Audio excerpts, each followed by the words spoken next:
Il est 9h04, vous êtes sur Freedom et sans plus tarder, voici votre émission politique. Ce matin, notre invité, c'est Marine Le Pen et c'est Charles L'Huillier qui est chargé de l'interviewer ce matin. Vous aussi, vous pourrez intervenir, restez bien à l'écoute et ce sera au 02 62 99 12 00. Bonjour Marine Le Pen, bonjour Charles L'Huillier. Marine Le Pen, bonjour. Bonjour. Alors, une heure d'entretien avec vous pour parler de votre programme, notamment votre programme évidemment sur l'outre-mer, mais également un peu aussi sur le plan national, car l'actualité est riche. Alors, on va aborder votre programme économique, social, sécuritaire, vos opinions sur les valeurs sociétales, on en parle beaucoup en ce moment. Une heure d'entretien avec vous, où les auditeurs, vous qui nous écoutez, vous aurez la parole. Il y aura Marine Le Pen, des gens qui vous apprécient, d'autres un peu moins. J'imagine que ça ne vous gêne pas, vous n'êtes pas en sucre, on le sait. Non, ça va bien, merci. Bon. Alors, avant d'aborder le fond, Marine Le Pen, on va d'abord aborder votre présence ici et le contexte dans lequel vous êtes venue et le traitement que vous ont réservé les médias. Ça fait beaucoup réagir sur l'antenne. On sait que vous avez écouté Radio Freedom ce matin, on continue de réagir. Alors, on a réagi sur Antenne Réunion avant-hier, Réunion Première hier, les différents entretiens. Vous avez fait face à des journalistes qui ne vous ont pas brossé dans le sens du poil, et ça fait beaucoup réagir. Est-ce que, selon vous, vous avez un traitement spécial dans les médias par rapport à d'autres politiques ? Bon, écoutez, ça me paraît évident. Je pense que chacun se rend compte que le comportement que développent les journalistes à mon égard est assez éloigné, honnêtement, de leur profession. Bien souvent, j'ai le sentiment d'être face à des militants politiques. Et encore une fois, je pense que la première chose, c'est la courtoisie. Enfin, écoutez, je suis la présidente du premier parti de France. Je viens pour exprimer mon programme. J'ai pas réussi à placer 2 phrases. Enfin, c'est parce qu'il y avait des reportages qui entrecoupaient l'entretien, ce qu'on peut comprendre, et ils sont peut-être parfois contraints par l'horaire. Et puis pour connaître un petit peu leur travail, ils sont un petit peu poil à gratter avec tout le monde. Il n'y a pas là pour le coup. Mais là, c'est pas poil à gratter là. Là, c'est mal élevé. C'est discourtois. Quand vous interrogez un responsable politique et que vous lui posez une question, la première des choses, c'est peut-être de lui laisser exprimer une réponse. Or, manifestement, on ne souhaitait pas que je puisse répondre. Donc, effectivement, il y a eu le choix de toute une série de reportages qui étaient profondément inintéressants. Parce que savoir par quelle porte de l'aéroport je suis sorti, franchement, ça n'a aucun intérêt. C'est pour faire le parallèle avec 2012 et les jets d'eau notamment, les bouteilles d'eau que vous avez reçues, c'était peut-être pour ça. Bien sûr. Mais en l'occurrence, c'est un parti pris. C'est un parti pris qui n'a rien à voir avec le projet que je viens apporter aux Réunionnais. Est-ce que vous croyez que les Réunionnais vont voter au présidentiel en tenant compte de la porte de l'aéroport par laquelle je suis sorti? Non. Ils vont voter en fonction de ce que je propose, de la vision que j'ai de la France, de la vision que j'ai de notre société. Et pour cela, il faut que je puisse l'exprimer. Vous savez, la liberté de vote, c'est pas mettre un papier blanc dans une boîte en plastique. La liberté de vote, c'est précisément être capable de connaître tout ce que proposent ceux qui se présentent pour pouvoir, en toute connaissance de cause, décider de son avenir quand même et de celui de ses enfants. Moi, je trouve que, notamment quand c'est le service public, ce comportement n'est pas admissible. Je rappelle que tout cela est financé avec les impôts de nos compatriotes. C'est pas quand même inutile de le rappeler et ceci mérite quand même un minimum de neutralité. Est-ce que, là vous endossez volontiers l'habit de la victimisation. Est-ce que, selon vous, ça met pas un petit peu d'eau à votre moulin d'être la candidate des exclus quand on est soi-même, soi-disant, exclu, comme vous le dites? Il est clair que ces journalistes qui sont à 99,9% se présentent comme des opposants à ma candidature. Ils se présentent pas comme des... Pardon, Marine Le Pen, mais ils n'ont pas besoin de se présenter, on l'a bien compris. Marine Le Pen. Ils participent d'une élite. Voilà. Mais excusez-moi, mais dans l'élection américaine, ça a été la même chose. Je veux dire, quasiment l'intégralité des médias était contre Trump. Il y a quand même un problème. Dans l'affaire du Brexit, c'était la même chose. 100% des médias français, 100% étaient contre le Brexit. Il y a donc bien à un moment donné des gens qui sont déconnectés de ce que ressentent, de ce que pense le peuple français, de ses aspirations. Valeurs actuelles ou minutes, ils sont pas forcément contre vos idées, pardon. C'est pas tout à fait vrai. Ah ouais. En l'occurrence, Minute m'attaque de manière extrêmement violente. Et quant à Valeurs actuelles, on sait très bien que c'est un journal qui soutient l'UMP, quel que soit d'ailleurs le candidat de l'UMP. Oui, alors avant d'aborder le fond, là encore, on va d'abord aborder votre présence ici ici, justement, vous avez rencontré Ibrahim Patel à la CCI, notamment André Tianakoun, le maire du Tampon, et Monseigneur Aubry, vous le rencontrez aujourd'hui. Force est de constater que, pardon, mais ça ne se bouscule pas au portillon, notamment chez les élus. Sans dire que vous êtes persona non grata ici, vous n'avez pas l'impression que sur le plan politique, vous êtes un petit peu seul, un petit peu esseulé, pas vraiment soutenu, quand on compare notamment aux dernières visites qu'on a eues avec les autres candidats. Je pense à Alain Juppé qui a été reçu par tout le monde. En tout cas de la droite. Oui, écoutez, très bien, c'est une belle démonstration. Voilà, je vous expliquais tout à l'heure qu'il y a un système qui se soutient, qui se défend, qui est constitué de la classe politique française, constitué en grande partie de la classe médiatique française, et qui se fait la courte échelle.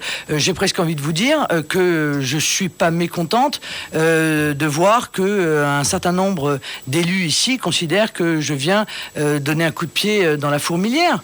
Ça ne me dérange pas, je suis pas là non plus pour faire la tournée des popotes. Je suis là pour venir à la rencontre des Réunionnais, je suis là pour rencontrer les forces vives économiques de l'île pour savoir quels sont les problèmes et les élus locaux, parce que je pense que les élus locaux sont au plus près des difficultés pour se rendre compte des blocages qui sont ceux que subissent la Réunion. Donc moi je considère que les gens que j'ai rencontrés m'ont apporté beaucoup, c'était très riche, j'ai discuté pendant 1 heure avec les conseillers municipaux, avec tout le conseil municipal du Tampon. C'était très intéressant, sûrement beaucoup plus intéressant que les rencontres petits fours que M. Juppé a pu faire quand il est venu. Vous avez d'ailleurs rencontré un agriculteur, on va y revenir tout à l'heure, plus tard dans l'entretien.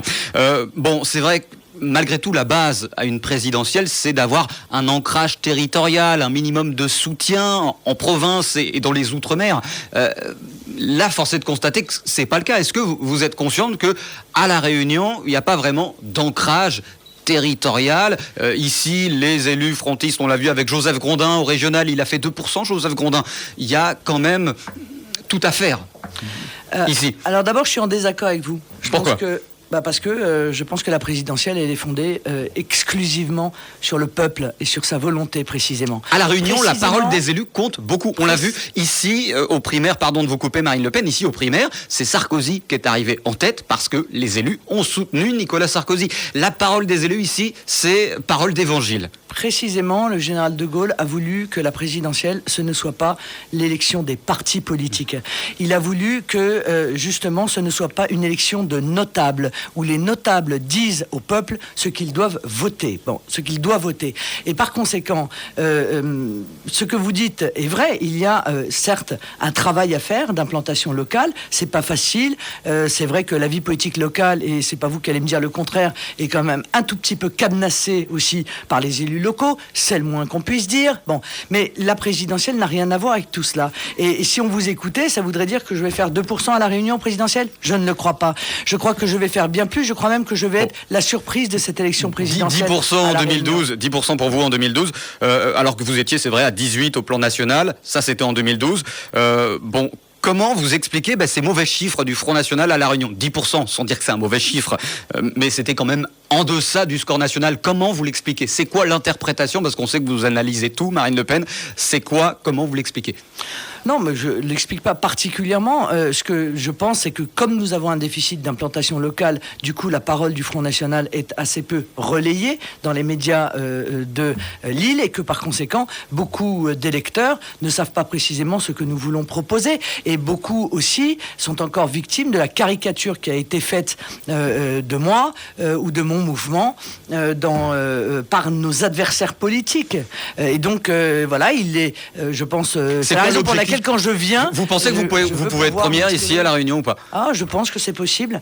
Oui, je pense que les Réunionnais en ont soupé de la droite et de la gauche. Je pense qu'ils ont vu les résultats de la droite et la gauche. Ils ont vu que la politique était la même. Ils ont vu leur pouvoir d'achat chuter. Ils ont vu le chômage augmenter massivement. Ils ont vu les dépenses inconsidérées de l'État, dont ils n'ont pas vu d'ailleurs parallèlement les bénéfices. Ils voient l'immigration massive. Ils voient la montée du fondamentalisme islamiste. Ils voient l'Union européenne qui nous contraint et qui nous met à genoux sur le plan économique et social. Donc oui, je pense que ils auront un choix très clair, et ce choix, à mon avis, ils peuvent le faire dans un axe plus positif que les choix précédents. Dans 3 minutes, on va recevoir les auditeurs à l'antenne en direct. Ils vous poseront leurs questions, Marine Le Pen. Juste avant, on va parler un petit peu du programme aujourd'hui. Vous allez rencontrer Monseigneur Aubry.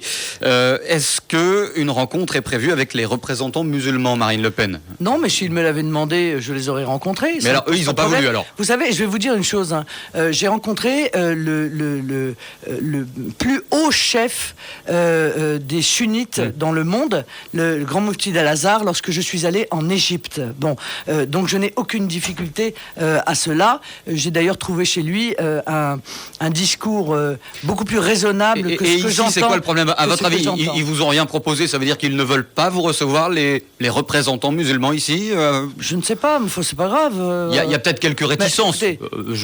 On peut comprendre peut-être. Ah bon, pourquoi ils auraient des réticences? Moi, les seuls qui ont des réticences à mon égard, par rapport à la laïcité, par rapport... Voilà, vous émettez quelques réserves, notamment autour du port du voile, des repas diversifiés à la cantine. Ça, forcément, évidemment, quand on se met à la place des musulmans, on peut comprendre qu'il y ait quelques petites réticences. Pardon. Bon, écoutez, ça c'est votre opinion. Moi, je pense qu'il y a beaucoup de musulmans qui acceptent que nous soyons dans un pays laïque, et même qui sont attachés à la laïcité, qui sont conscients que la laïcité est précisément le résultat d'une longue histoire qui permet de préserver la paix civile en évitant que la religion entre dans la sphère publique. Voilà.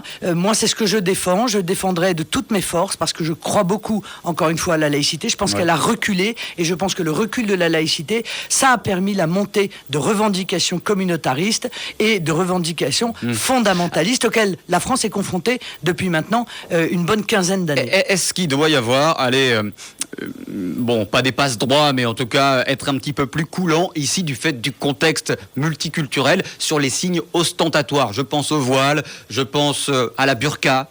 Est-ce qu'ici il doit y avoir des particularités du fait du contexte? Mais vous savez, à partir du moment où l'ensemble de ces signes ne sont pas la démonstration de la montée d'un fondamentalisme, c'est déjà un peu rassurant. Mais objectivement, partout où l'on voit des revendications s'exprimer, qui sont des revendications nouvelles, c'est évidemment l'œuvre des fondamentalistes islamistes, de cet islam politique que je combats de toutes mes forces, et qui fait qu'il y a 15 ans, on n'entendait jamais ce type de revendication. Jamais. Bon, il y a donc quelque chose qui a changé. Moi, vous savez, je rencontrais pour ou contre le port du voile? Pardon, juste concrètement, pour ou contre le port du voile ici à La Réunion? Non, mais La Réunion, c'est la France.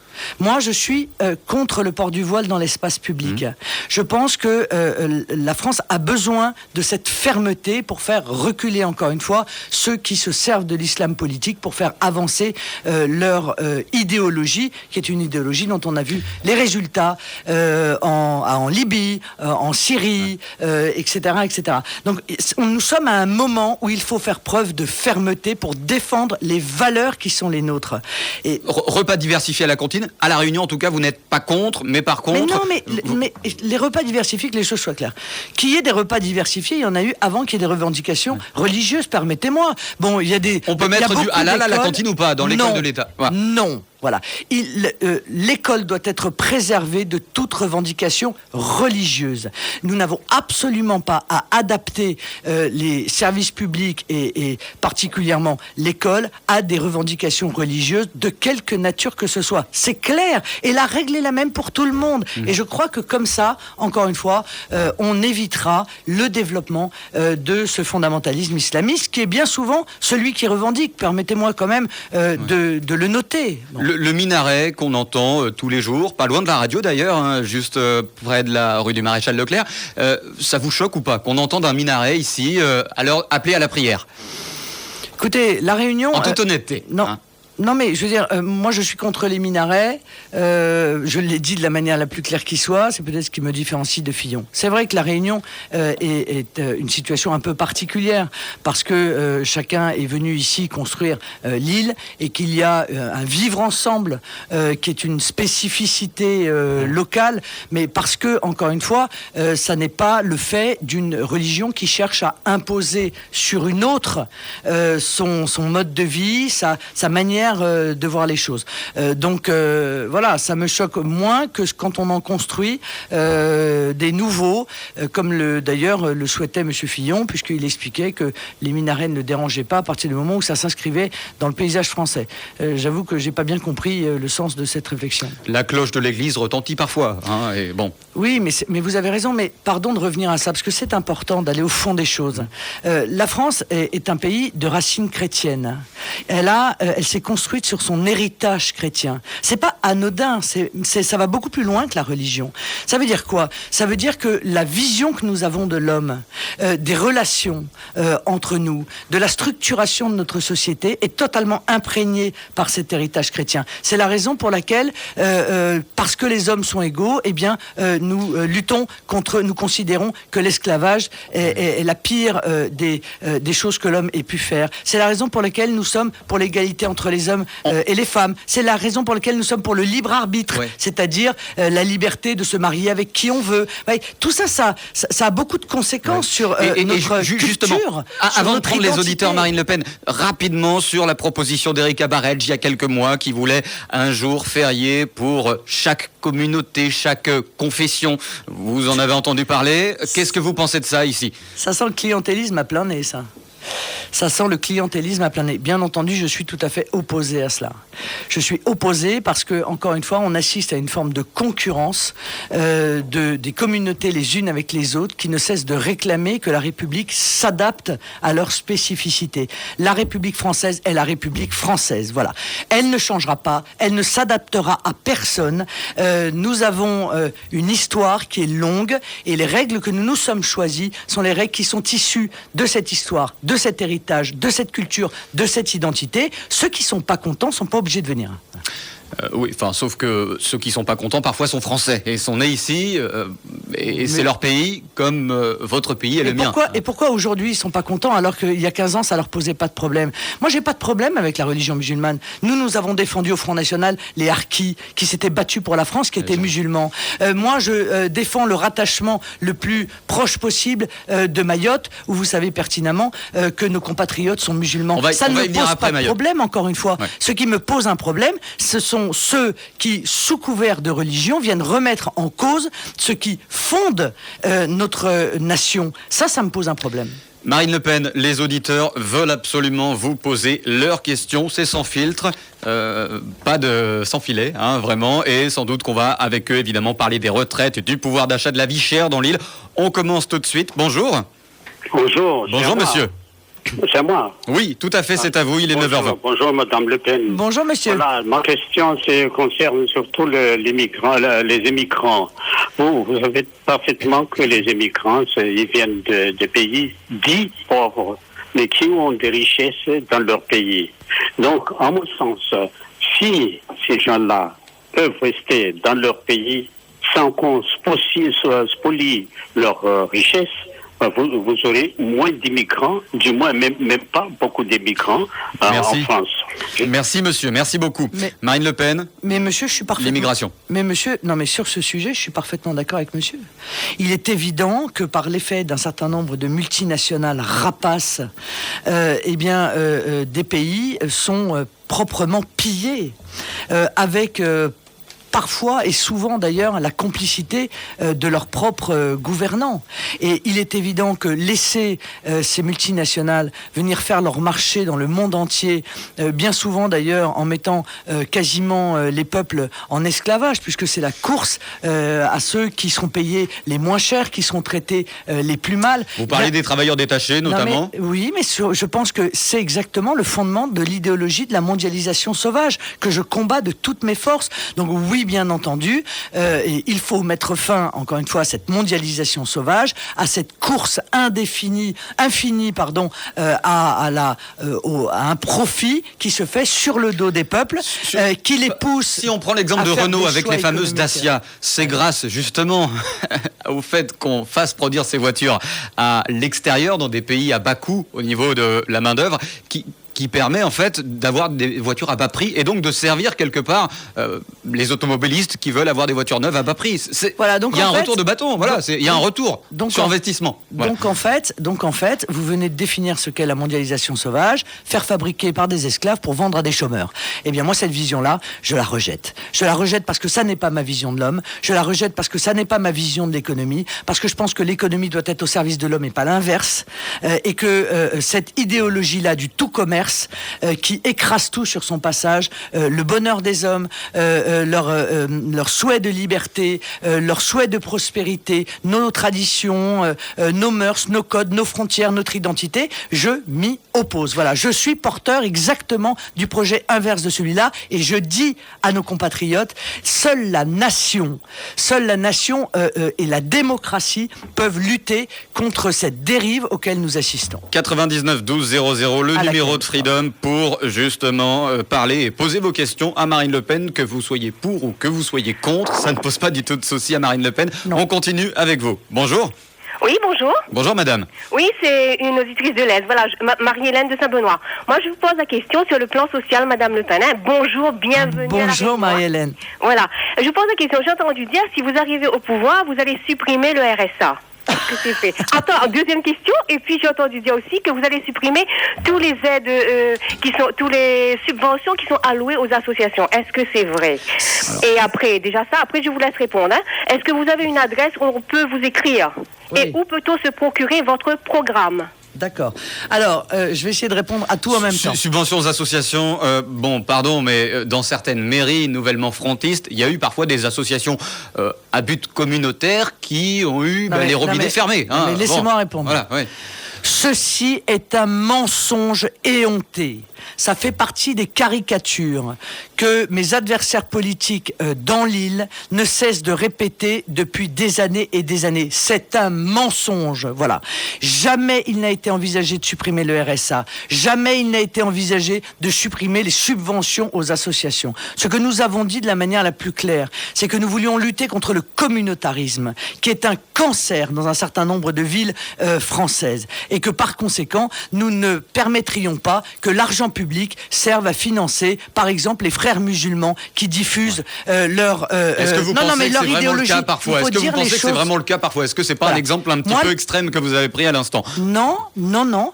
Je suis contre les associations communautaristes financées. Elles ont le droit d'exister, mais elles se font financer par leurs adhérents. L'argent public n'a pas à financer des associations communautaristes parce que la France, ça n'est pas un millefeuille de communauté. La France, elle est oui, au club de Boule du Point, au club de Boule du Point ou de pétanque ou de je ne sais pas quoi, mais non aux associations. D'ailleurs, c'est ce qu'ont fait les municipalités du Front National. Très juste. Les municipalités du Front National, elles ont fait en sorte que des associations qui étaient subventionnées et qui étaient en général subventionnées parce qu'elles étaient des relais politiques de l'édile locale qui se servaient de ces associations par clientélisme pour aider effectivement le club de Boule, le club de basket, c'est-à-dire des associations qui ne voyaient jamais leur activité aidée d'une manière quelconque.